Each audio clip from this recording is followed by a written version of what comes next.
One benefit about being in the wine media is you get a lot of different experiences that you don't get as a general consumer. I go into a lot of cellars, or when I do a lot of trips, you can sit down with the winemaker. You can taste different plots, different parcels from different fermentation tanks of the same grape variety. One of my favorite things to do around harvest time is go around vineyards and taste the same grape from different plots. That's when you really see the difference. These are all fine details, and you really start to understand and wrap your head around, wow, what makes a great bottle of wine?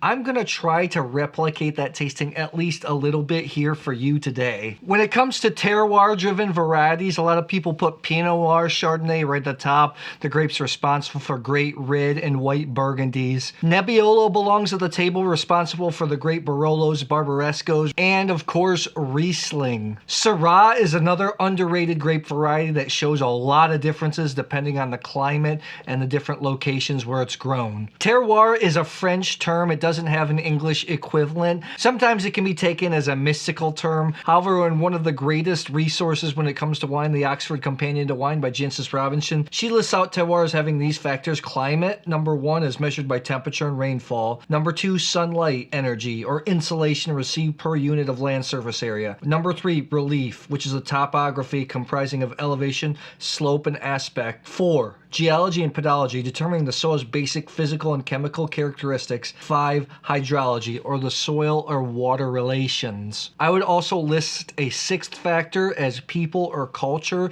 Let's face it, people draft the regulations when it comes to appellation wines, and people and culture, they make the decisions when it comes to the winemaking process. Wine doesn't make and bottle itself. When it comes to big red wine, sometimes people think they're too robust, too rich to really show off a difference in terroir, but today we're going to taste 3 different single vineyard wines from the same grape, Tempranillo. The winery I have here today is Bodegas Coro Duero. These are 3 single vineyard wines. They're all about the same price, $23 to $35 on the US.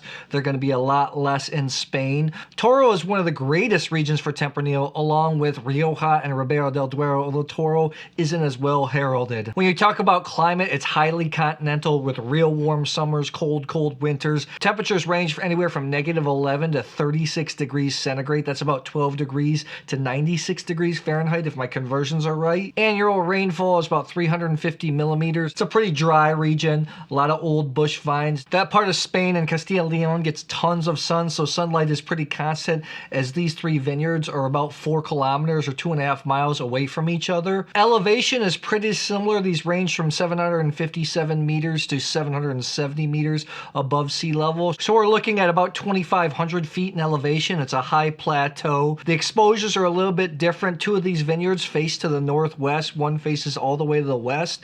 Generally, if you have a damper climate, you want vineyards to face east, because if there's any morning dew, the morning sunlight will burn that off. You won't have any problems with mildew. When you have vineyards that face to the west or the southwest, they're going to get a lot of intense sunshine, so you need to be careful with canopy management. Geology and hydrology here, 2 of the vineyards are very similar. Sandy soil, loam, a little bit of gravel. One of the vineyards has a little bit more clay. Sandy soils free drain a lot more, whereas clay soils retain water and heat. And when it comes to people, this is a constant here because it's the same winery. In Toro, they use the grape Tempranillo, or locally they call it Tinto de Toro.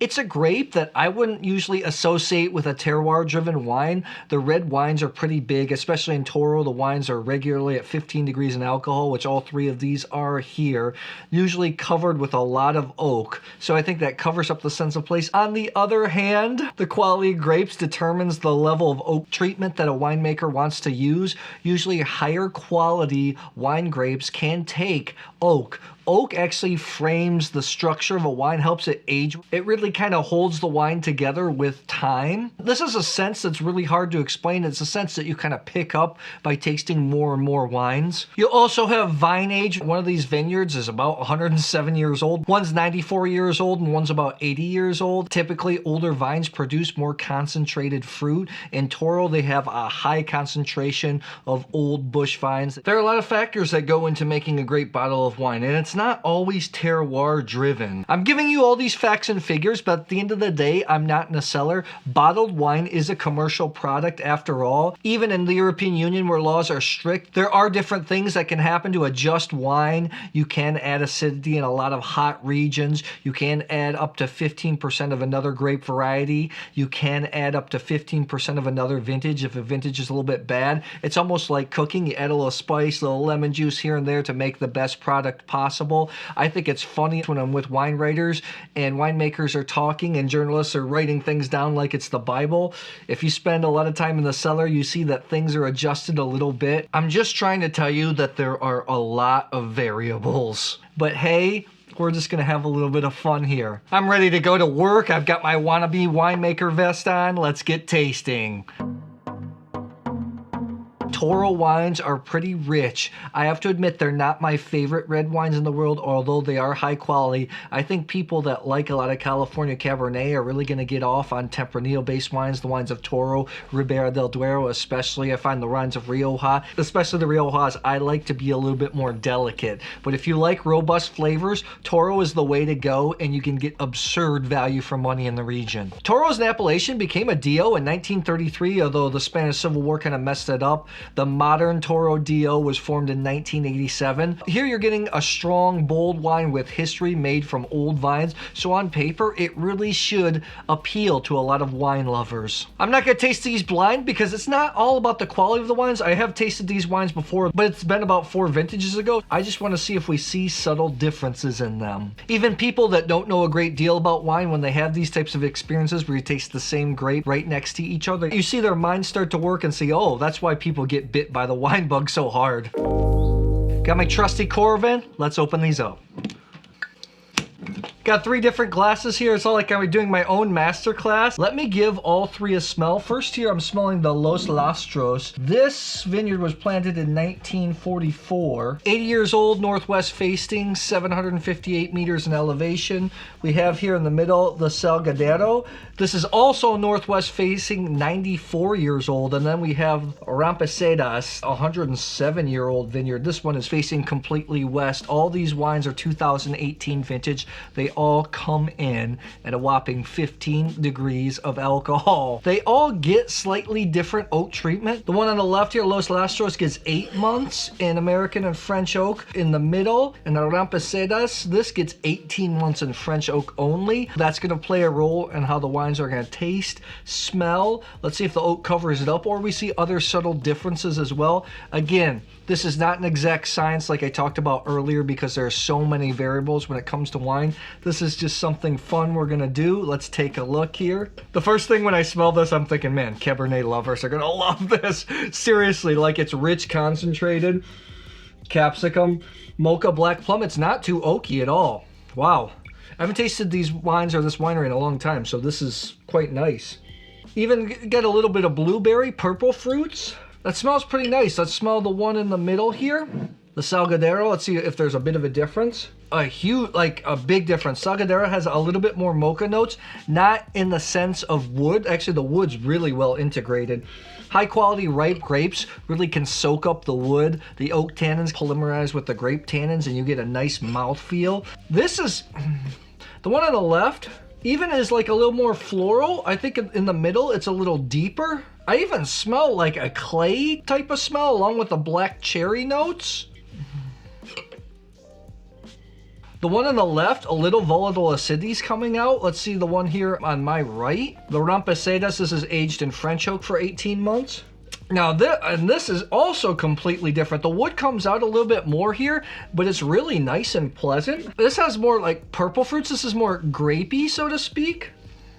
More dark chocolate flavors. This is kind of like mocha. This one's a little bit more floral. They still have those fruit flavors that are kind of similar to Cabernet if you like that kind of stuff. That's why I think Tempranillos are such a great option, especially Ribera del Dueros for people that love Cab. Let's see the difference in taste between them. Los Lastros is very good. These wines are a lot better than I remember. Rich dark fruit flavors. The tannins are small and biting.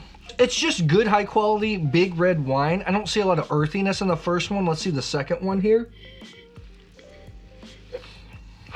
The noses are quite different on the palate, very similar. A lot of dark fruit flavors. This one has more chalky type tannins. I know this generation can't remember, but people like me, if you remember when you were in elementary school and you had the chalk, the dust, and if you wanted to annoy somebody, you took the eraser from the blackboard, you went like this, and you go, you'd be a little bit chalky. That's what this one has. Let's see the Rompesedas. Let's see the mouthfeel here. Oh, it's much more deeper now. On the right, the tannins are much rounder, much more refined. I think that does come from the French oak, but the wine's more powerful. This is a more expensive wine. The vineyards are a little bit older. It's definitely more concentrated. I almost compare it, like if you ever had dark chocolate, this would be like 85%, where this would be 75%, this would be like 65%. I definitely see the flavor on this third one is more rich and concentrated. The flavors between the Salgadero and the Los Lastros are similar. The Salgadero, the tannins are chalkier. The Salgadero has more of a clay soil. I wonder if that plays a role here.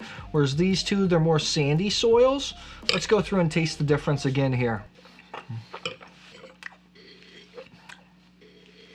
Does terroir make a difference here? I guess you can make that point. This is where the human aspect comes into play a little bit more too. This wine saw more oak treatment, so the winemaker obviously thought the grapes could take a little bit more oak. This one's in the middle with 12 months, this one's with 8 months. Because in the Rompesedas, it's more concentrated. They probably used more expensive French oak, which you get here. These two wines here, the Salgadero and the Los Lastros, have the same French and American oak. This one is aged a little bit longer, but still the tannins are drastically different, and it's not just wood tannin. A lot of times when you have too much wood tannin, it comes along the front of your gums. That's my sensation. For my palate personally, the best wine here is the Rompesedas, which in the past, I believe that I thought that was the best wine. However, for my enjoyment, because it's a little bit lighter, a little bit more elegant as you can get with a Toro, I really like the Los Lastros. It's cheaper, 23 bucks, 30 bucks, 36 bucks. I wanted to try to do something a little bit different for this video, kind of give you an overview of what happens when you're tasting in a masterclass and you're trying to think through stuff. So tell me, have you ever done a tasting like this before? Do you think terroir can be really expressed in big red wines? Do you like the wines from Toro? I'd love to hear. Drop it in the comments below.